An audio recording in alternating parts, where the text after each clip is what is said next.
You are what you think in your heart. That's what the Bible simply means by that word. And in Proverbs chapter 4 verse 23, the Bible is speaking, he said, guard your heart, this same heart again. He said, guard it with all diligence, for out of your heart are the issues of life. That means everything you find in your life that you don't want, you can trace them to your heart, because you see, out of your heart are these issues.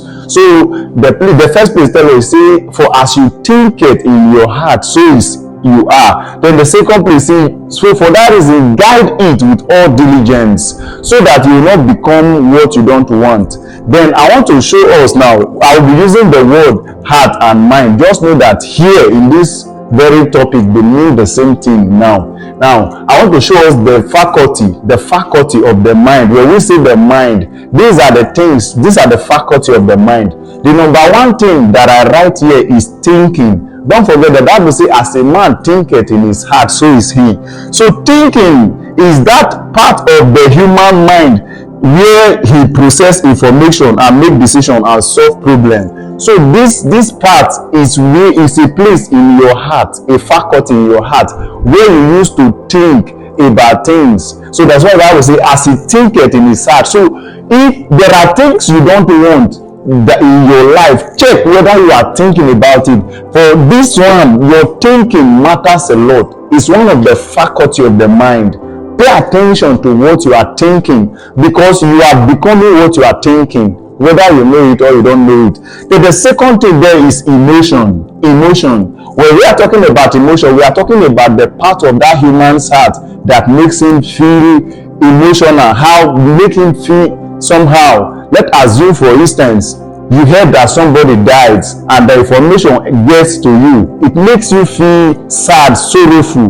The part of the human's mind that makes you feel that is the emotional part of human being. So it's connected to there. So when you are thinking about sorrowful things, remember, it will now connect to your emotion, making you feel sad, making you feel bad. So the number one, the number two, these are the faculty of the mind or the heart. Then number 13 here is the will. The will is a faculty of man's heart, where is responsible for decision making. Let's assume, for instance, you want to come out from your room. You say, you want to come out. Where you decide and say, I want to go out. Or maybe somebody asks you a question. Where you decide to answer the person is the will. The will again is a faculty in the heart or the mind of a man, where he uses to make decision. This is where you can say, no, I will do this thing. This is where you can say, no, I will be hearing of will. Then imagination, which is the number 4 part of it.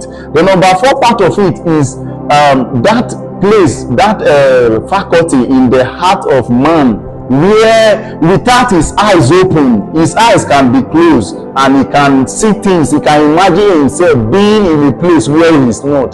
He can picture it very well. He's seeing it.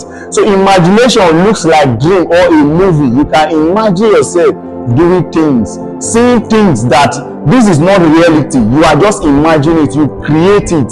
So just look at these 4 things that I wrote here.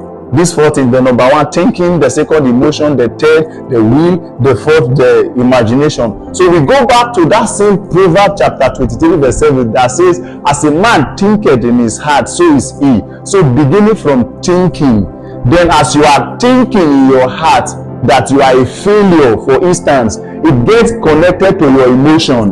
And while it connects to your emotion, you are thinking failure, connecting to your emotion, it begins to make you feel sad. Or maybe you are thinking about the offense that people do to you. Somebody hurt you. You channel this part of your mind to think about it.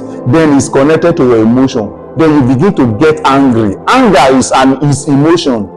So while it's connected to your emotion, before you know it, your anger begins to increase. And while your anger is increased, remember, your will is there. So while your will is there, this is where you, out of anger now, you can decide to go and retaliate. You can decide to go and fight back. So when the Bible says, guide your heart with all diligence, for out of it are the issues of life. This is what the Bible is talking about. Don't think what you don't want, because your emotions, your will, your imagination is there. These things are connected to it. If you think it too much, it will dominate your emotion that you don't have option. You have to do it. This is why people hate many things and yet they are doing it. This is why people who are addicted to many things, the fact that they don't like the thing again that they are doing it means that they are addicted to it. And when you look at it very well, if one of the way to break out from addiction is to fight this one.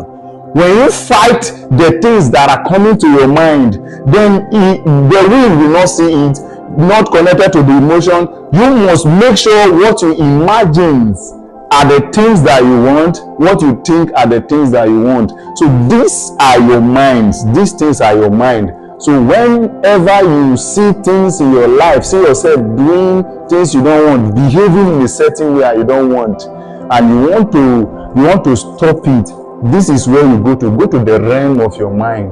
The Bible says, out of your heart, your mind are the issues of life. For as you think it in your heart, so you are. As you think it in your heart, so you are. So I challenge every Christian to be conscious of what they are thinking. Be mindful of what you are thinking. Because if you are thinking evil, eventually you become that evil.